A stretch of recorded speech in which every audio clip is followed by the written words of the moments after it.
The build to WrestleMania 40 in 2024 was an overwhelming success and triumph. Following a successful pivot away from Roman Reigns vs. The Rock, WWE advertised two blockbuster main events, and their respective bills had fans buzzing each and every week. This was predominantly down to their unpredictable nature, as we lived in a timeline where the final boss was showing up with his new villainous character without even being advertised, and every segment managed to hit the mark. The Rock would even cut random social media promos in the middle of the night, and these didn't just elevate the build to WrestleMania 40, it also elevated everyone involved in the storyline, including Roman Reigns, Cody Rhodes, and Seth Rollins. Elsewhere, stories including Sami Zayn, Gunther, Drew McIntyre, and CM Punk were really strong, and WrestleMania 40 had all the hype in the world.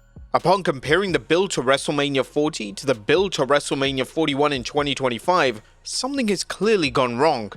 Just days away from the biggest show of the calendar year, and the buzz is just missing. Fans are questioning why the build to the show has been so timid, and fans are even questioning if WWE have lost their focus and drive ahead of WrestleMania. The underdeveloped undercard. Now, while certain matches, notably Jade Cargill vs Naomi, have truly exceeded expectations, there are so many matches on the WrestleMania 41 undercard that have failed to justify their existence. It's almost as if Triple H has realized that certain names needed to be on the card, so he panicked and just ordered the laziest match to book. The game spent months building up the SmackDown tag division, only to decide to leave the titles off WrestleMania, instead booking the War Raiders vs the New Day for the Raw Tag Team titles. Nobody was pushing to see this match on the WrestleMania card, and it made fans angry, as it was completely pointless investing in the extended tag title story over on SmackDown if the game was never going to pay the story off at WrestleMania.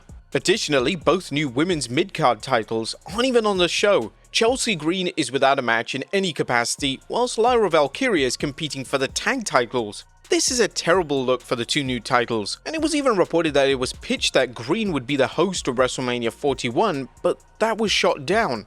This is possibly a sign that WWE just has too many titles, and the WWE creative team just doesn't have the capacity to make sure every title is showcased at WrestleMania. World Title Mania. Now, earlier this year, Triple H claimed that the women main eventing PLEs such as WrestleMania isn't out of the question, and this was a direct quote from the head of WWE Creative. "It's always possible. To me, it's always possible. As we build this, to me, nothing is locked into any spot. As we build this, what resonates the most will become the main events. Nothing is locked in. I believe for talent, that is the best way to do it. Let everybody fight over the spot. Let everybody work their ass off, and everybody try to do what we're trying to do, which is do things outside the box and do things people haven't seen. Let them get out there and challenge themselves so that every moment they have on TV." Now, this quote led to a lot of buzz online, as there was a genuine belief that the planned Io Sky vs Rhea Ripley vs Bianca Belair match could main event the show. Unfortunately, WWE heavily botched the build. They practically delivered the same segment 4 weeks in a row. Whilst Triple H says everyone needs to fight for the spot, what were the women supposed to do? Insist that the creative direction was changed? Now, the men's triple threat was randomly awarded the Night 1 main event slot, but it's never been addressed why the match is in the prestigious slot. Triple H truly opened the floodgates with this comment. He was clearly set on the men's triple threat headlining Night 1, and his comment was just to appease the audience and make it seem like the women had a genuine shot. It was disingenuous, and it'll be interesting to see if the game gets any feedback on these comments on the post-Mania press conference. Now, in relation to the world title on the men's side, Gunther will defend against Jey Uso. After a major backlash to Jey's Royal Rumble win, WWE decided to stay firm with their creative, and no pivot was made to the matchup. Now, whilst the first few weeks of the build were lifeless and dull, since WWE inserted Jimmy Uso into the feud, the three men have put together perhaps the most consistent build out of any match on the WrestleMania card. The story has emotion, it's easy to follow, and each respective character has a clear and logical motivation. If only WWE could have applied this simple formula to the rest of the WrestleMania card, everything would be great. The Triple Threat. The confirmed main event for Night 1 is a triple threat showdown. CM Punk will collide with Roman Reigns and Seth Rollins, and on paper, this sounds incredible, yet the build has been confusing, and the match feels like three respective singles matches just merged into one, designed to appease all parties. The main story of the match is that Punk eliminated Reigns from the 2025 Rumble, and now due to Survivor Series War Games, Paul Heyman owes Punk a favor, which turns out to be him managing Punk on the grand stage. As for Rollins, his motivation is ending both men. Rollins states that the winner of the match will determine the future of the industry. Yet with no titles on the line and no stipulation attached to the match, this is just a silly marketing term to sell the match and fans can see right through it. Now don't get us wrong, the story itself has some strong ideas, but each of the respective stories is better suited to a singles match. The Reigns and Rollins rivalry is well documented, and this needs to end in a one-on-one collision. The Reigns and Punk rivalry is just getting started, and due to Rollins' involvement, WWE have been unable to explore the genuine issues between the two men. It's messy, and the segments have come across as forced and off-balanced. But one of the key criticisms directed towards the feud is how much time WWE have wasted. WWE have an extended build to WrestleMania each year, yet for this main event match, they spent weeks having one or two of the names involved absent from the show. This made little sense and completely killed off any positive momentum. WrestleMania is the biggest show of the year, and the biggest stars need to be there each and every week to truly sell that WrestleMania season is must-see television. The names involved treating the show like a standard PLE heavily impacts the legitimacy and credibility of WrestleMania as a brand and concept, and it's definitely something WWE needs to address in subsequent years. Rhodes vs Cena. The main event of Night 2 is said to be Cody Rhodes vs John Cena for the WWE Undisputed Championship. The match certainly screams main event, and the announcement of the match did indeed lead to a surge of interest in the show as ticket sales gradually increased.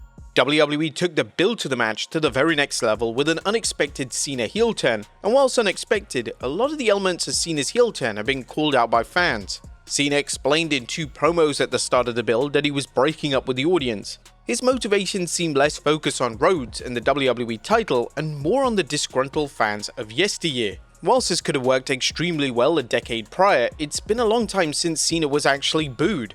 In fact, Cena has been practically cheered and celebrated by all demographics for the best part of a decade, so the motivation just feels under bait.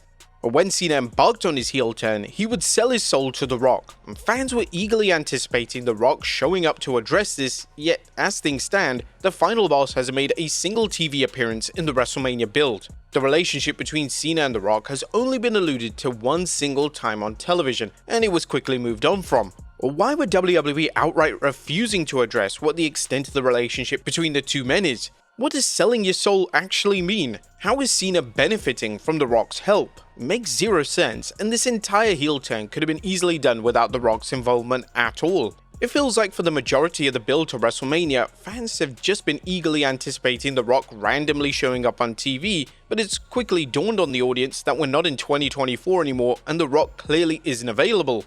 Why would WWE deliver arguably one of the biggest angles of all time only for the key players to just disappear?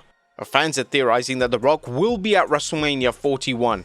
Whilst this is likely, it's not like the final boss is going to cut a 20-minute promo explaining the true lore between him and Cena. The same goes for Travis Scott, as he was involved in the Cena turn, yet he's barely been mentioned. However, many would argue that he didn't need to be there in the first place. WWE wanted Scott on the angle to create headlines, yet it makes the WWE champion, that being the American Nightmare, look incredibly weak for not seeking revenge in any capacity. That is apart from an off-the-cuff comment he made about Travis Scott getting a receipt, which wasn't even on WWE television. But was the tour a mistake? Traditionally, WWE are able to sell a plethora of tickets for Raw and SmackDown during the road to WrestleMania. This is even the case when the product isn't in the best place quality-wise, as WrestleMania season is a time of year where even the most casual of fans want to see WWE. But their call to have the majority of 2025's WrestleMania season in Europe was very bold. Whilst the crowd were phenomenal and brought life to some disappointing shows, the time difference for a lot of the fans in the USA may be a factor in them feeling disconnected to the build itself. The European television tour could have been easily done in the summer or even on the road to Survivor Series, and the timing just feels unusual to say the very least. But the show can still deliver. Ultimately, the show can still deliver a classic WrestleMania event. However, this doesn't take away from what has been an uninspiring and lifeless build.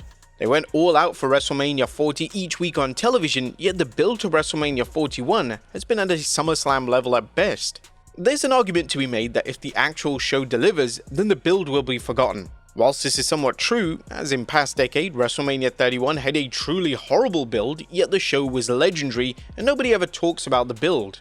The issue in 2025 is that WWE relies so heavily on their television product to sell and tell stories. They're on the biggest platform in the world, and the stories and shows have to matter. There's definitely been a case of entitlement from WWE during the build. They know that they get sellouts left, right and center, and with them charging a fortune for regular television tickets, as far as they're concerned, nothing is wrong. However, the weak ticket sales for WrestleMania 41 should have acted as an instant wake-up call, and it's highly likely that both nights will be unable to sell out this year, and this is all down to WWE. But what do you guys think? Are fans just gonna forget the build after WrestleMania 41? Can WWE truly deliver a great WrestleMania with this build? Let us know in the comments down below, and I'll see you next time with some more wrestling content.